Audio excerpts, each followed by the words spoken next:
Então, a gente tem, se a gente olhar lá no nosso calendário, a gente teria hoje mais uma discussão sobre a forma das linhas de coexistência, mas no fundo essa discussão ela já foi feita, né? E a gente pode ficar tranquilo quanto a isso, né? Eu queria, lógico, saber com vocês se vocês ainda têm, se vocês querem discutir, né? Qualquer aspecto desse conteúdo ainda, mas eu queria também fazer uma pequena revisão, nada demais com vocês, e depois falar sobre algumas coisas que eu tenho a impressão que, inclusive com relatos do Rômulo, né? Que a gente precisa discutir um pouco mais. Pode ser? Vocês querem perguntar alguma coisa já imediatamente?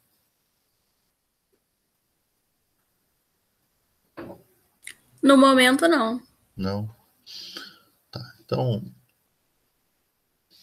pode ser assim, Isadora, ou pode ser você tem uma dúvida? Ah, ok. Então tá. É...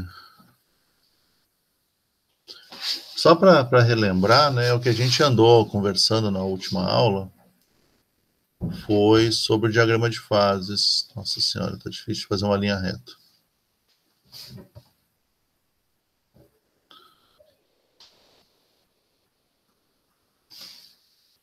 Sobre um diagrama de fases, né? Então, vou desistir de fazer linha reta. Sempre lembrando que o nosso diagrama de fases é o de pressão por temperatura. A gente usa esse plano, né, para ter uma certa simplificação do nosso diagrama, né? Então a gente já tinha visto, né, que para um diagrama de fase qualquer, tipicamente a gente vai ter curvas desse tipo. Então a gente tem aqui alguns pontos especiais, né? A gente viu alguma coisa na última aula, né, sobre esses pontos. Então a gente tem aqui o ponto triplo, né? E nesse ponto aqui é interessante porque a gente tem as três fases em equilíbrio. Então quem viu lá o vídeo que eu mostrei na última aula, né? O que acontece aqui é que como se você tivesse gelo e água em ebulição ao mesmo tempo, né? E tudo fica, né, um pouco descontrolado nessa situação, parece descontrolado, porque as três fases têm exatamente o mesmo ponto, o mesmo potencial químico, e elas ficam se alternando, né, trocando ali continuamente, sem alterar a composição. Então, aqui seria a condição de potencial químico de sólido igual ao potencial químico do líquido igual ao potencial químico do gás, né? Esse ponto triplo em que você tem sólido, líquido e gás em equilíbrio, ele é único e ele é característico de cada material. Então a gente viu na última aula, por exemplo, que hoje em dia a, a referência para a escala Kelvin é exatamente o ponto triplo da água, né, nas condições padrão, que é menos 0,16 graus Celsius. Para uma determinada pressão, né, para uma pressão bem baixa. E a gente viu um outro ponto especial, que seria esse daqui, que é o ponto crítico.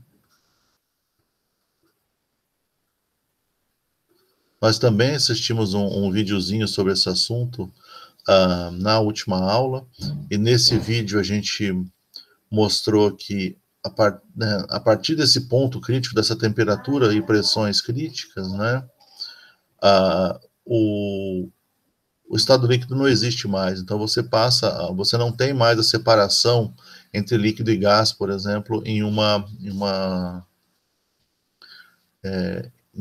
recipiente que contiver um material, né, que está nesse ponto crítico, e você passa a ter um fluido único que se comporta praticamente como um gás, só que ele pode ter densidades bastante altas, né? Então, o ponto crítico, ele também pode ser pensado como a maior temperatura em que o estado líquido existe, né? O estado de agregação líquido existe. Então, para temperaturas acima da temperatura crítica, né? Então, a gente pode aqui associar com uma temperatura crítica, aquela substância qualquer, ela não se torna mais líquido. A gente viu também que para pressões muito altas, ela pode eventualmente, mesmo para temperaturas acima da temperatura crítica, ela pode eventualmente solidificar, né? Então, esses dois pontos especiais são muito importantes. Nós também vimos que existe a possibilidade para algumas substâncias de terem mais do que um ponto triplo, mas aí esse ponto triplo envolve equilíbrio entre fases sólidas e a fase líquida. Não é esse ponto crítico único aqui, né? Uma coisa que é legal a gente sempre pensar é o seguinte: como é que eu sei, só de olhar, onde que está sólido, líquido e gás, né? Por que eu consigo escrever isso aqui sem procurar uma referência ou, né, num livro, por exemplo? A gente vai usar o nosso conhecimento, vamos dizer assim, prático, né, de como a gente vê as coisas, né? Então, quando a gente tem materiais que estão em temperaturas relativamente baixas e pressões altas, a gente espera que você tenha uma maior compactação desse material, né? Porque você tem uma menor velocidade associada à energia cinética, né, porque a temperatura está baixa, e você tem uma pressão que também tende a manter o material mais compacto. Então, a gente assume que para pressões altas e temperaturas baixas, é o sólido que vai ser a fase predominante. Por outro lado, para temperaturas altas e pressões baixas, acontece exatamente o oposto, né? Você vai favorecer a fase que é menos agregada, que é mais dispersa, e essa fase é a fase gasosa, né? Nas condições intermediárias, existe a fase líquida. Então, sempre que a gente tem um diagrama P por T, com essas características, a gente pode escrever, sem sombra de dúvida, onde é o sólido, onde é o líquido e onde é o gás, né? Mas a gente também tem que analisar isso de um ponto de vista que a gente já fez mais formal, que é a gente pensar no potencial químico, né? Então, para o potencial químico, se o sólido é a fase predominante nessa parte aqui, né, do nosso diagrama de fases, na parte aqui à esquerda, né, e mais acima, isso quer dizer que o sólido, ele é o que tem o menor potencial químico. Então, o potencial químico do sólido aqui, ele é menor do que o potencial químico do líquido e o potencial químico do gás, né? Aqui na fase gasosa, se é o gás que é o predominante, a gente tem que o potencial químico do gás é menor do que o potencial químico de todas as outras fases. Então, menor que o potencial químico do líquido e menor que o potencial químico do sólido. E o que sobrou, né, o líquido, então aqui o potencial químico do líquido é menor do que o potencial químico das outras fases, sólido e gás, né? E aí, ok, a gente tem essa discussão, o que acontece nas fases que são nessa região onde em que a gente tem as linhas que separam as fases. Essas linhas que separam as fases a gente chama de linha de coexistência. Ao longo dessas linhas, e só ao longo dessas linhas, o potencial químico das duas fases é igual. Então, na linha que separa sólido de líquido, o potencial químico do sólido é igual ao potencial químico do líquido. Na linha que separa líquido de gás, potencial químico do líquido é igual ao potencial químico do gás. E na região, na linha de coexistência que separa sólido de gás... Oi, obrigado. Depois a gente conversa sobre o que você escreveu.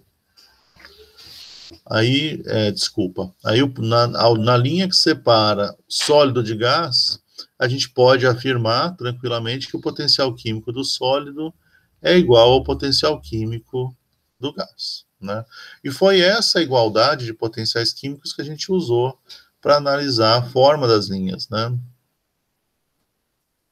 Então a gente fez isso.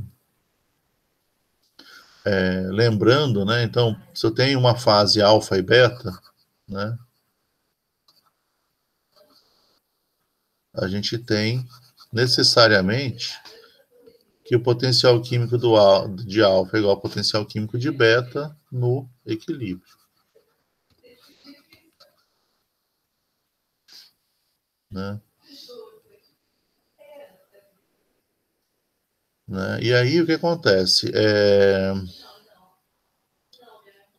O potencial químico, essa igualdade, a gente pode escrever potencial químico como sendo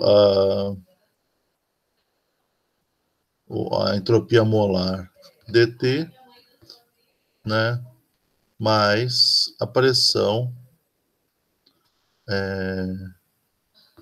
mais o volume molar, desculpa, dp, né? Para a gente analisar a forma da linha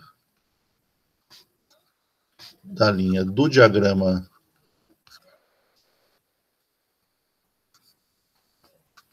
PT, a gente tem que analisar como que se comporta a curva, né?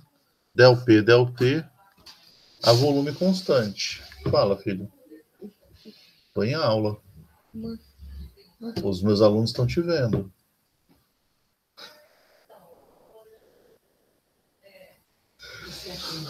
Ficou com vergonha e foi embora. Então, a gente precisa saber a forma dessa linha, mas se a gente parte desse princípio que os potenciais químicos têm que ser iguais, né? Se a gente substituir, então, a entropia molar de alfa, o volume molar de alfa, e, né, aqui nesse termo mi alfa, e fizer a mesma coisa para beta, né? A partir dessa igualdade, a gente já começa a ver a forma dessa derivada que a gente quer, né? Então, para a gente ter dp, dt, a gente pode simplesmente isolar os termos, né? Então, a gente pode primeiro isolar de um lado os termos em dp e do outro os termos em dt, né? Então, a gente vai ficar com... se eu isolar a pressão de um lado, então eu vou ter aqui o volume molar de alfa menos o volume molar de beta dp, né? Então, passando de um lado para o outro aqui, simplesmente, eu vou ficar, então, com a entropia molar de alfa menos a entropia molar de beta dt, o que faz para a gente que a derivada dp dt possa ser dada simplesmente pela variação da entropia aqui na transição beta para alfa, né? Do jeito que eu escrevi, dividido pela variação do volume molar, também na transição beta para alfa. Né? A partir daqui, nós chegamos em... Essa expressão ela é geral, né? A gente não precisa... não tem nenhuma aproximação aqui, porque a gente só partiu de definições, né? O que a gente usou, que a gente precisou pensar, foi como calcular a variação do volume molar, né? E quais que são os valores envolvidos aqui na entropia, na variação de entropia numa transição de fase. Para achar a variação de entropia, a gente fez algo que foi que é bastante razoável, né? No equilíbrio, a gente vai dizer, a gente sabe, né? O sistema está numa condição reversível, né?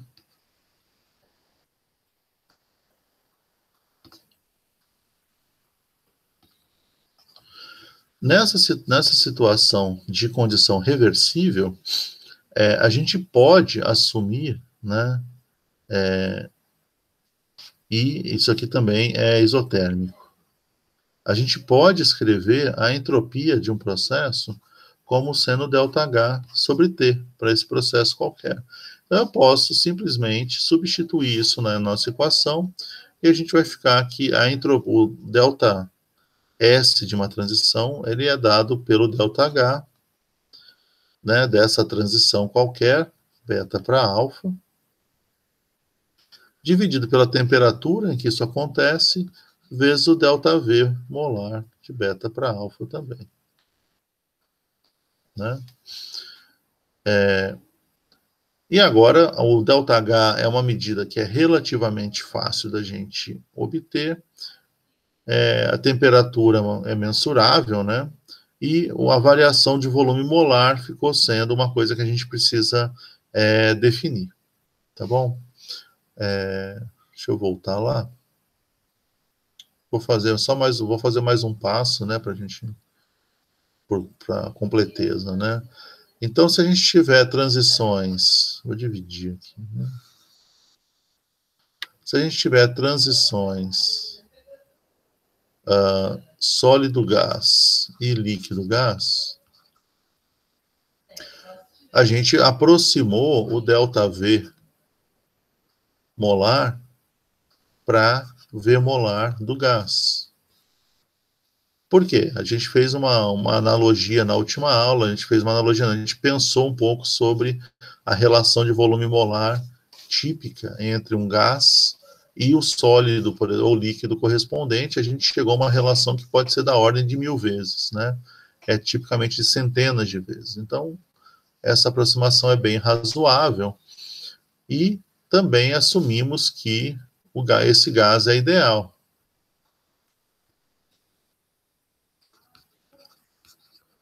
Né? Isso levou a gente a uma expressão, né, que dava para a gente, né, o ΔH, seja da sublimação, seja da vaporização. Eu não vou escrever nada aqui para não complicar, sobre... Bom, se é gás ideal, eu posso escrever, então, o volume molar como sendo RT sobre P, né?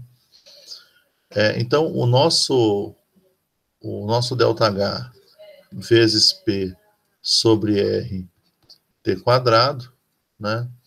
É o resultado dessa condição, e a gente integrou essa expressão, né? Para a gente ter algumas informações a mais. Já para a transição sólido-líquido, a gente não pode fazer essa aproximação, mas nós chegamos à conclusão, eu não vou também me demorar demais com isso, de que essa curva, né, o ΔP, ele pode ser aproximado como a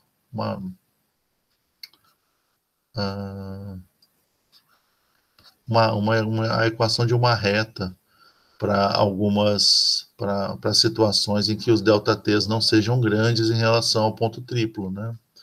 Então, ΔT sobre... tá certo. Tá, então, a gente teria aqui no diagrama P por T, a gente teria uma reta, né? Não é ΔT, é ΔV, né? Desculpa, pessoal. Eu estou ficando maluco. Né? O ΔV molar. A gente pode ter a gente tem então uma reta que pode ser decrescente. Desculpa, pode ser com coeficiente angular positivo quando a gente está numa situação típica em que o volume molar do líquido é maior que o volume molar do gás, ou pode ter um coeficiente angular negativo, quando o contrário é verdade, né? Quando o líquido tem o volume molar menor do que o do sólido, que é o caso da água. Essa curva, quando a gente analisou por outro lado, ela o resultado disso aqui é uma curva exponencial. E a gente ficou com duas exponenciais típicas para a transição sólido e líquido para gás. Né? O que vai acontecer aqui a partir de agora é que na próxima aula a gente vai discutir um pouco alguns diagramas de fase específicos, né? A gente vai trazer alguns exemplos para vocês de alguns diagramas de fase e a gente vai conversar com vocês sobre eles, né?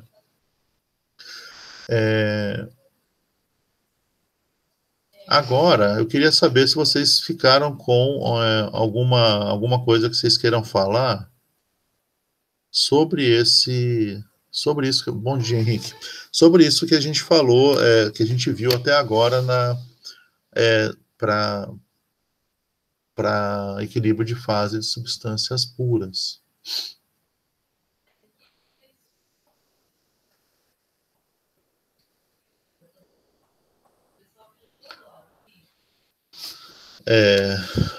Acho que está tranquilo. Está ótimo. Eu queria perguntar uma coisa para vocês. Eu vou voltar lá, porque eu tive um relato, como eu falei, né, do próprio Rômulo, em que ele achou que não está claro para vocês o que é um processo reversível. Isso procede? Alguém abriu o microfone, pode falar. Sim, essa parte de processo reversível, eu ainda fico um pouco confuso com ela, nessa parte da reversibilidade, principalmente quando vem na parte da entropia. Então, vamos tentar falar alguma coisa. Quando a gente está falando de processo reversível, a gente falou disso uma vez, né, com mais calma, depois a gente vai assumindo que estava claro. O mais fácil a gente pensar em reversibilidade é com pressão, porque pressão é uma coisa que a gente consegue controlar razoavelmente bem, né? Então, a gente pode imaginar que aquele desenho lá que a gente viu lá no começo do curso, mas vamos pensar nele de novo. Se eu tiver um cilindro,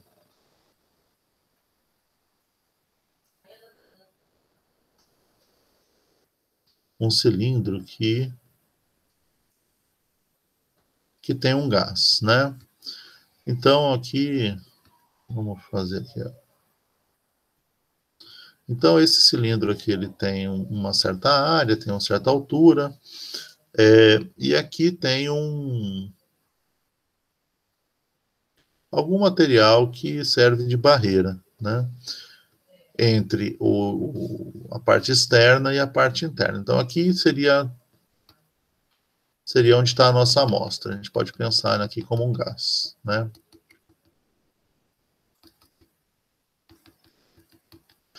Aí é fácil, assim é fácil, né? A gente viu algumas situações, mas o que seria agora uma variação, um processo reversível nessa situação? Por exemplo, aqui dentro, esse gás está numa certa pressão. Fora, você tem uma outra pressão, uma pressão que eu vou chamar de pressão externa, né? Então, você tem uma pressão externa e uma pressão interna. Se essa pressão externa for muito menor do que a pressão interna, o que vai acontecer? Se essa barreira aqui for móvel, né, lógico, o que vai acontecer aqui? A pressão externa é muito menor do que a interna. O que acontece, gente? A barreira ela vai subir, né? Isso, ela vai subir, ou seja, você vai ter uma expansão desse gás até que a pressão interna fique igual à externa, certo? Até aí tudo bem, né? A gente já viu isso acontecer. Agora vamos imaginar, e dá para fazer isso, a gente pode fazer isso até com uma bexiga, né? Vamos imaginar que agora, ao invés de eu simplesmente soltar aqui a minha barreira e deixar ela expandir, eu aplico alguma coisa que permita que eu controle essa pressão externa com a precisão que eu quiser, vamos dizer assim, né? Uma precisão arbitrária. Então, eu tenho uma pressão externa aqui, que ela é, no início, a pressão externa é exatamente igual à pressão do gás. Então, o que vai acontecer? Né, vai acontecer o óbvio. A barreira vai ficar parada. Né? Se eu diminuir a pressão externa de um número muito pequeno, né? Vamos dizer que a pressão externa, agora ela vai para a pressão externa menos um número muito pequeno. Como é que eu vou representar esse número pequeno? Eu vou dizer que ele é um número infinitamente pequeno, infinitesimalmente pequeno. E aí, para isso, a gente usa a denominação, o símbolo de diferencial, né?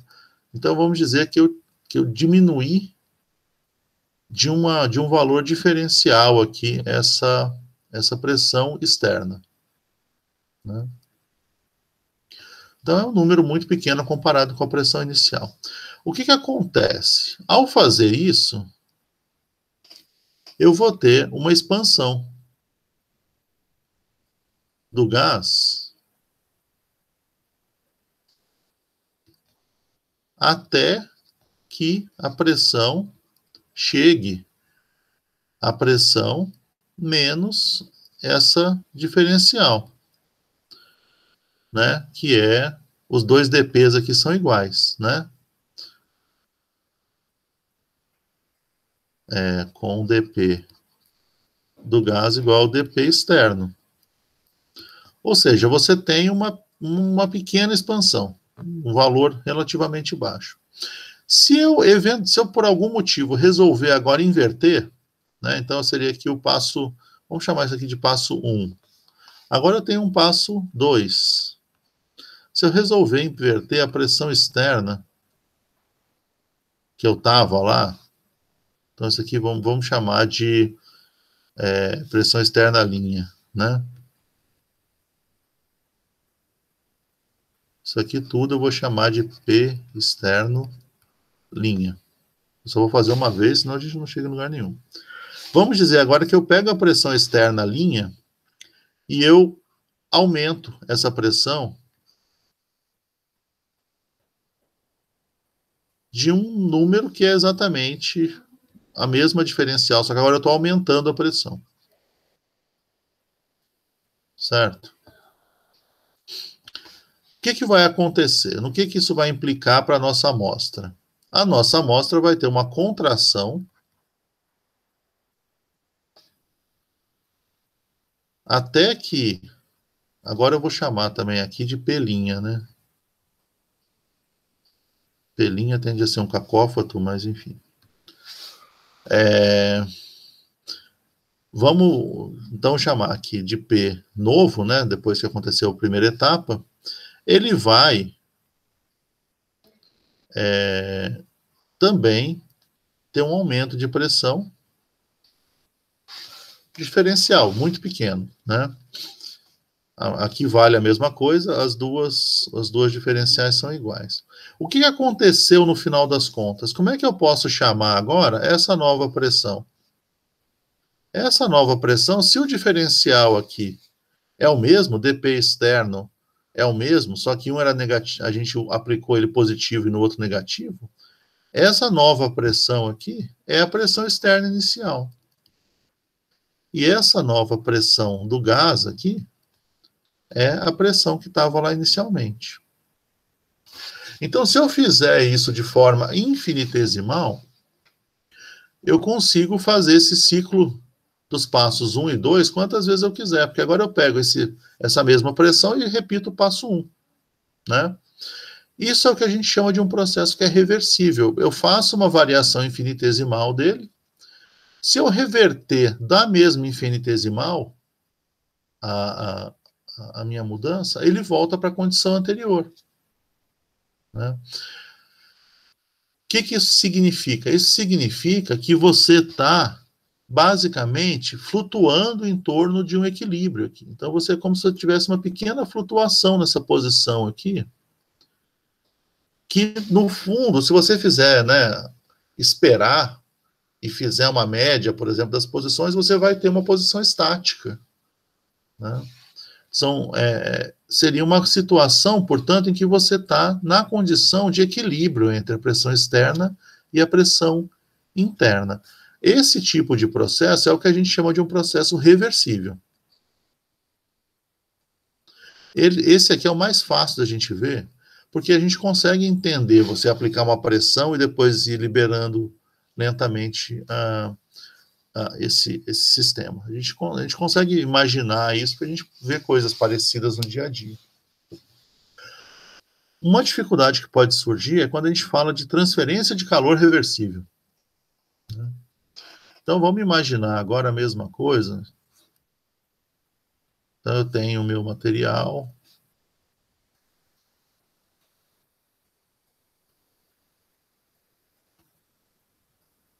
Né? Ele está dentro de um cubo. Né? Então, aqui eu tenho meu material com uma certa temperatura. Aqui dentro está uma certa temperatura. E a minha barreira, meu material está num sistema que ele é fechado, né? Então é um sistema fechado, mas não é um sistema isolado. Então essa barreira aqui, ela é diatérmica, né?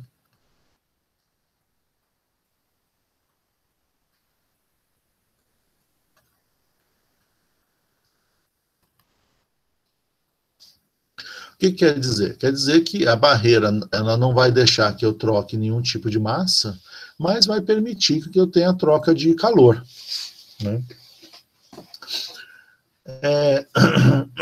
Desculpem. Se a temperatura externa for muito menor do que T, o que vai acontecer?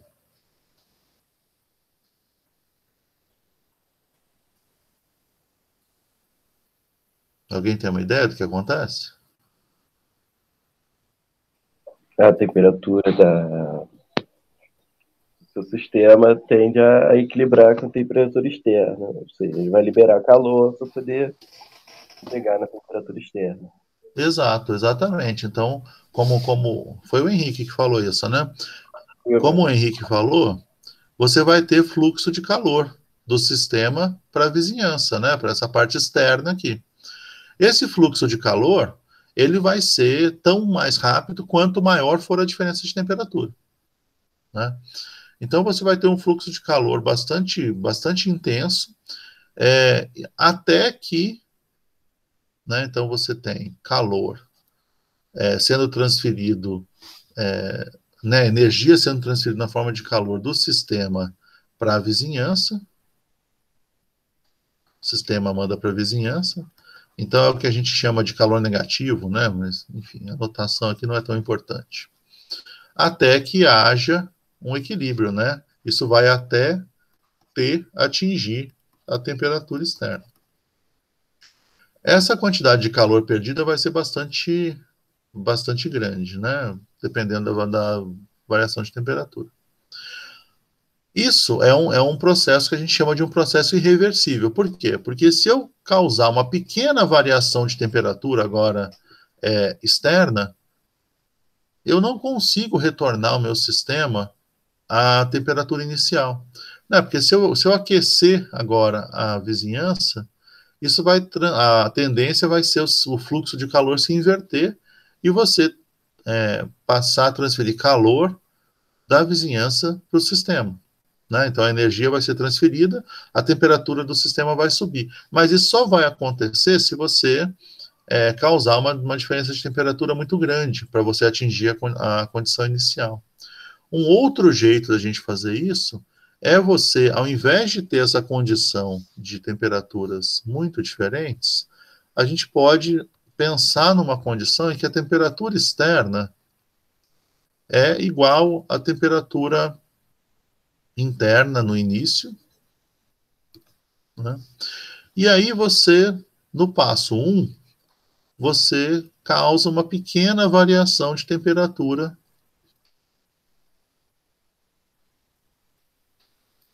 Vamos pensar agora uma diminuição na temperatura da vizinhança. As implicações são similares, né? Então, isso vai implicar que, se você diminuir a temperatura da vizinhança, isso vai implicar que o sistema vai transferir calor,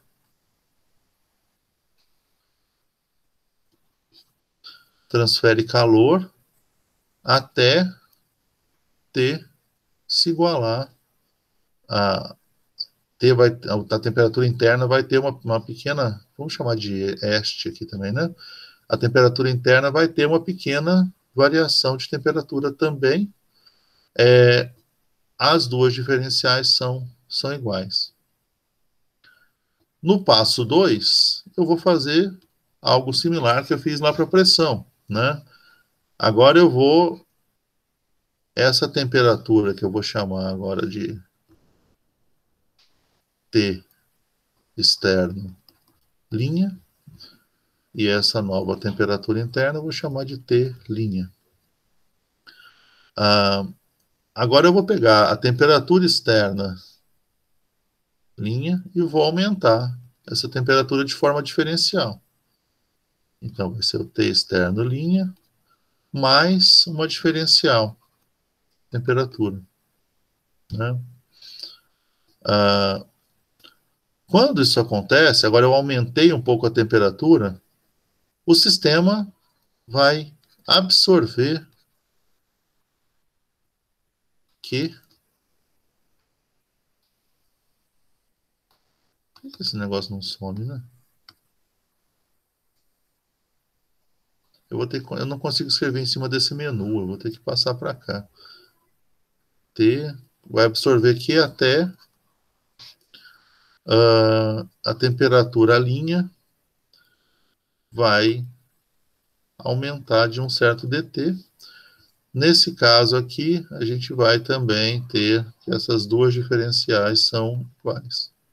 O que aconteceu no final das contas é que, de novo, eu voltei para a temperatura inicial. Então, ao aumentar essa temperatura, eu volto para T externa inicial, e ao aumentar essa temperatura, eu volto para a temperatura inicial do sistema. Essa troca de calor, ela é uma troca de calor que a gente também chama de reversível, né? Esse processo também é um processo reversível, né? E quando a gente está indo lá para... Quando a gente está falando lá da entropia, é isso aqui que interessa para a gente, né? A gente pouco usa... A gente usa o conceito de reversível, né? Sempre lembrando da pressão, mas no fundo, para a temperatura é a mesma coisa. Então é como se você tivesse uma condição em que você mantém o seu sistema numa situação em que você pode variar infinitesimalmente a temperatura para que a troca de calor aconteça de forma reversível, né? Só nessa situação que a gente vai ter o máximo de troca de calor, né? Lembra que aí, eu não sei se vocês lembram, se vocês não lembrarem, vocês me falam. Quando a gente estava nessa condição aqui de expansão reversível para um gás, a gente resolveu esse problema pensando no trabalho que você consegue obter dessa expansão, quando você tem a expansão desse gás. E a gente mostrou que se a gente faz a expansão do gás de forma reversível, a gente obtém o máximo de calor. Desculpa, nossa.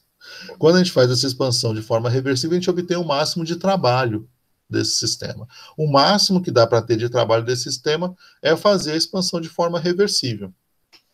Quando a gente está aqui, no caso do calor, ao fazer essa transferência aqui de energia na forma de calor agora, né, a gente vai conseguir também obter o máximo do sistema quando a gente faz essa troca de forma reversível.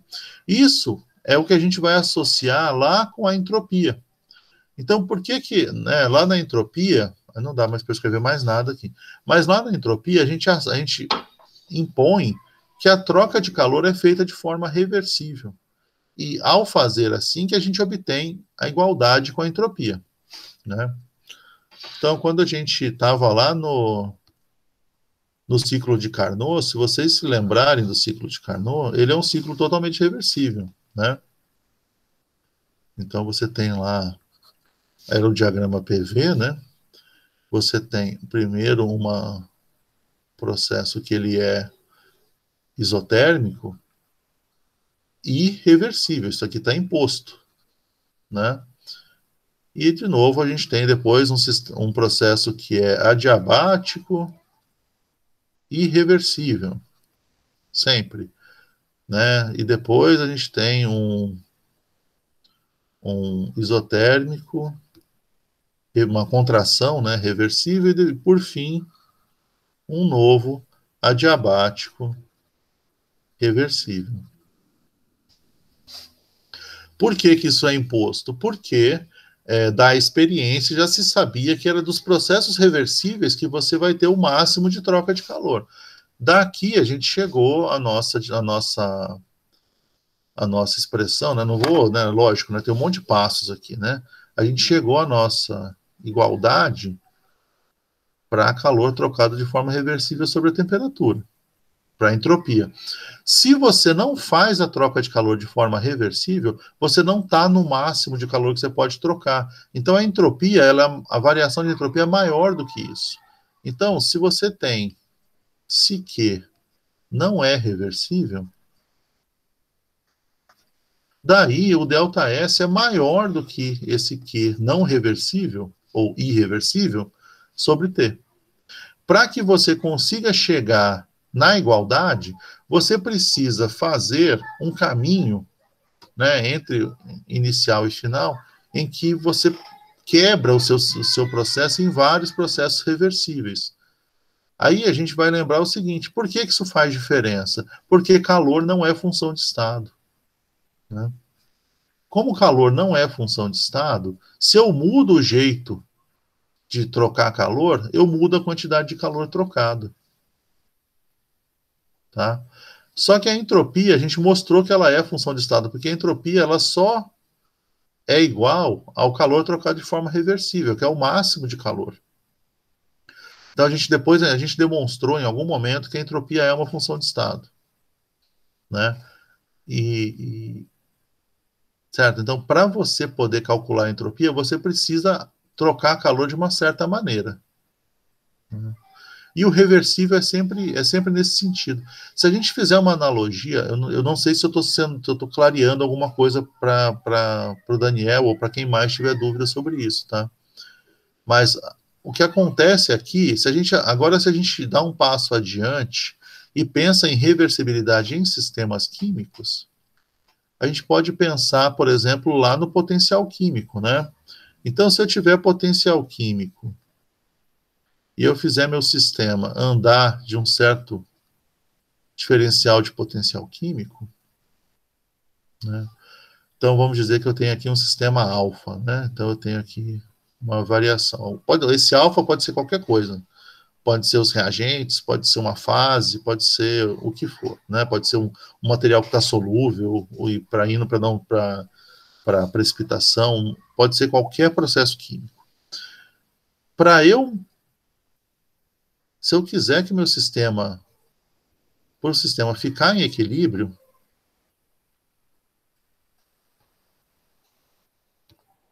o que é equilíbrio? É quando eu não tenho mais variações líquidas, né, de quantidade de material. Isso vai implicar que a coisa beta, né, a outra parte da minha equação química, vai ter que sofrer um diferencial de potencial químico idêntico. Aí você continua. Se isso acontecer, aí você mantém equilíbrio. Certo? Você está no equilíbrio. Se você variar a alfa agora menos dmi, você vai ter que ter uma variação igual em beta. Idêntico, com a diferencial igual, né? Lembra que diferencial é uma variação pequena, infinitesimal, né? Então, essa situação de equilíbrio, ela implica em um sistema em condição reversível, né? Por isso que a gente fala tanto desse negócio da reversibilidade, porque quando a gente vai falar de equilíbrio químico, que é o nosso... Daqui a 2 ou 3 aulas, a gente vai passar algumas aulas falando disso. Quando a gente chega nessa situação, a condição de reversibilidade é que define equilíbrio para a gente, né? E aí, a gente vai lembrar que, no fundo, o potencial químico, ele é uma expressão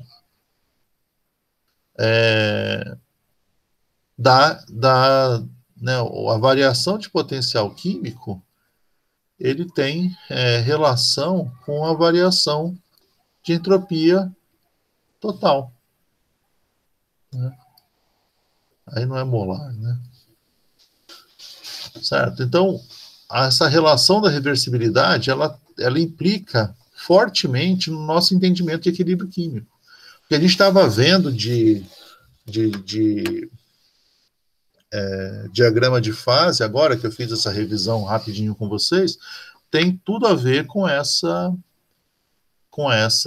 dependência aí essa relação, né, da entropia com o calor trocado de forma reversível, né? Daniel, não sei se eu clareei a sua dúvida, ou se pelo menos você consegue elaborar mais alguma coisa agora.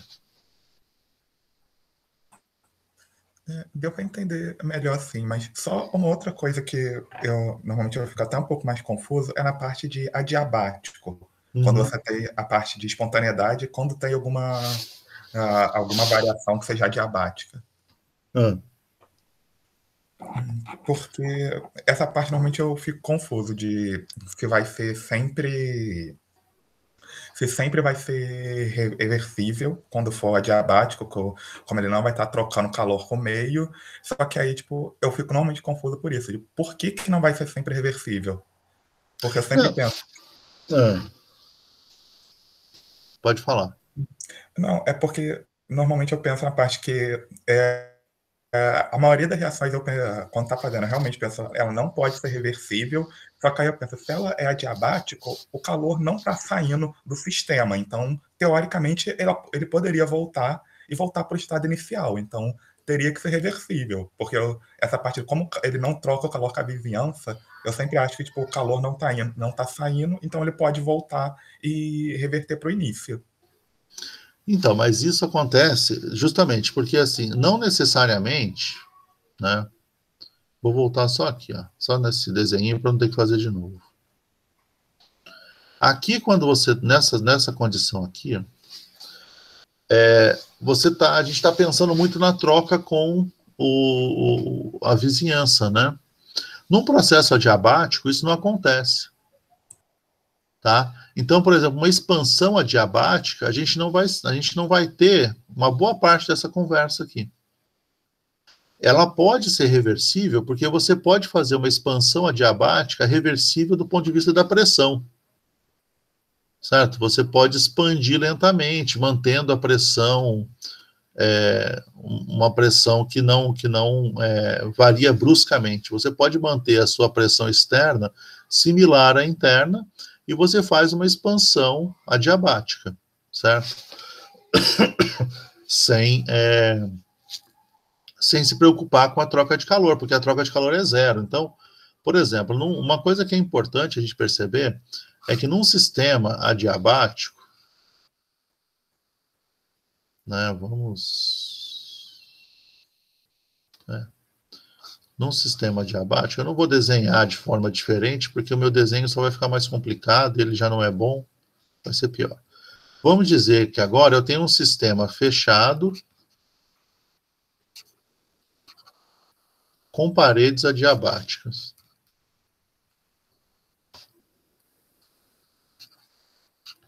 Certo? Como o Daniel estava falando. O que pode acontecer aqui? Quer dizer que o fluxo de calor entre sistema e vizinhança não existe. tá? Então, esse fluxo de calor é uma coisa que a gente vai assumir. Então, isso aqui quer dizer que a troca de calor entre sistema e vizinhança é zero, né? Então, o nosso Q é zero. Isso aqui é basicamente o que a gente pode assumir sobre esse sistema. A gente não pode assumir, por exemplo, que ΔU é igual a zero, ou qualquer coisa assim, tá? Outra coisa que a gente não pode assumir é que a variação de entropia é zero. Por quê? Porque a gente vai ter uma situação em que a gente tem uma mudança de temperatura no nosso processo. Tá? Vamos dizer que seja uma expansão, né? Então, agora, no final do processo, eu tenho uma expansão, né? No final do processo, o meu sistema cresceu. As paredes continuam sendo fechadas, né? Então você não teve fluxo de material nem para dentro nem para fora do sistema, e as paredes são adiabáticas, então não teve troca de calor. O que acontece quando a gente está aqui nessa situação? Ao fazer isso, para expandir, a nossa pressão final, ela vai ser necessariamente menor que a pressão inicial. Você tem uma expansão, né? Então você vai ter que ter essa diminuição de pressão. O óbvio é, se é uma expansão, o volume final é maior que o volume inicial, a gente sabe, né? Inicial. Agora, a dificuldade é o que vai acontecer, qual é a única coisa que sobra para o sistema poder fazer essa expansão, né? O que acontece com o sistema para ele fazer essa expansão? Olha, a única coisa, se for gás, por exemplo, a única coisa que os gases a gente vai assumir, né, que são gases ideais, que eles carregam, é a energia interna, é a energia cinética deles. Então, para fazer essa expansão, você vai ter que gastar essa energia, né? Para gastar essa energia, se você diminui a energia cinética dos gases, o que isso quer dizer para a temperatura?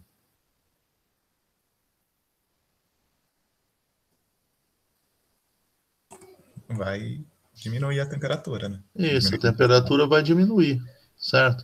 Então, você está gastando a sua energia cinética aqui. O que você tem agora é o seguinte, você fez uma expansão, então você tem um trabalho associado.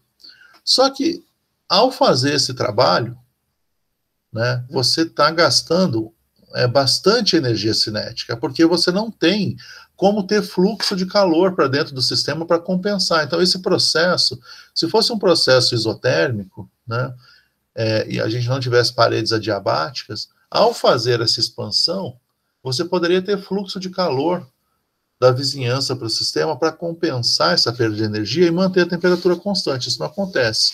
Então, a gente tem uma queda de temperatura, e é uma queda de temperatura bastante brusca, certo? Essa queda de temperatura, que está associada com a energia cinética das moléculas, faz com que a dispersão de energia no meu sistema caia, certo? Então, existe o ΔS aqui, para esse processo, ele é diferente de zero. A tendência é que, nas condições normais, na verdade, que o ΔS seja menor que zero. É que depende das condições de pressão externa, final e inicial, mas tipicamente, né? Então, pode ser, esse processo ele não é necessariamente espontâneo, a gente pode estar forçando essa expansão, né? Ou você pode ter uma condição em que você tinha uma pressão externa muito grande, interna muito grande, e uma temperatura muito alta, e aí, nas condições ambiente, você pode ter um ΔS maior do que zero.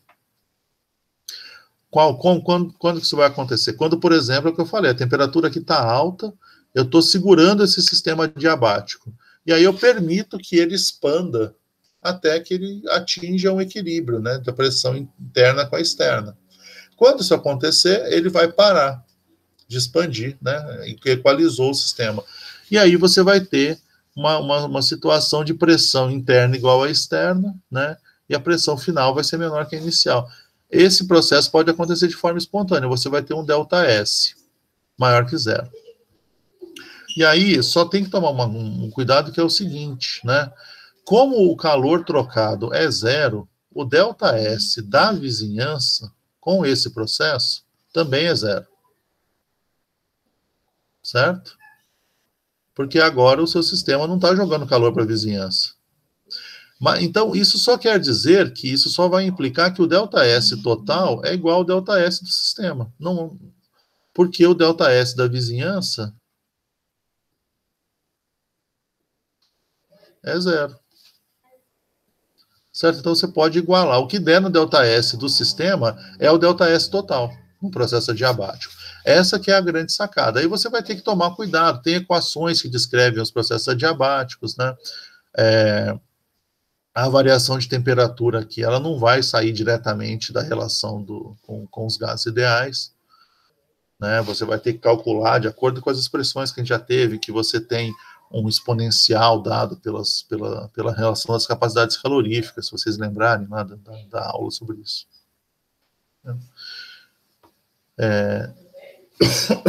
Eu não sei se agora melhorou um pouco, Daniel. Eu não tenho um exemplo aqui de cabeça, aqui, não consigo pensar num exemplo.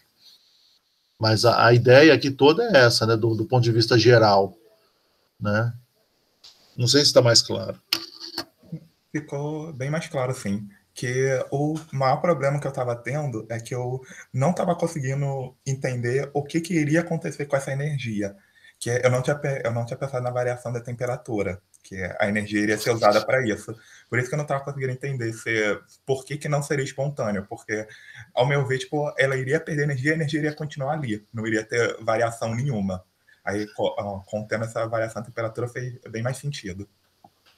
Exato, porque se você... Eu entendi a sua dúvida nesse sentido mesmo, porque você está usando a energia, certo? E aí, se você não fizer isso de forma reversível, você vai ter um uso de energia, você pode ter uma expansão muito rápida, a temperatura cai rapidamente, não é um processo reversível, né? Então, pode ou não ser reversível, né? Tá, legal. Se deu uma clareada, tá ótimo. Eu voltei a falar sobre essa ideia do processo reversível, porque, né, teve esse relato aí do Rômulo para mim. Mas tem alguma outra coisa que vocês também estão sentindo falta de uma discussão mais profunda para a gente poder levar mais adiante um pouquinho?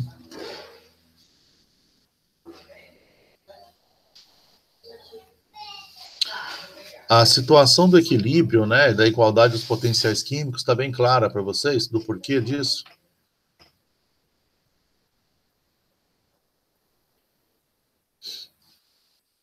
Tá, né? Tá ótimo.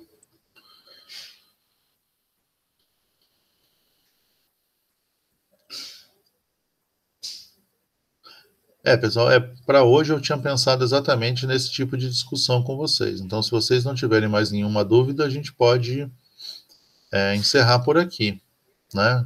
Se vocês quiserem conversar sobre qualquer outra dúvida, e aí na próxima aula a gente faz isso e traz para vocês discute, né, alguns exemplos específicos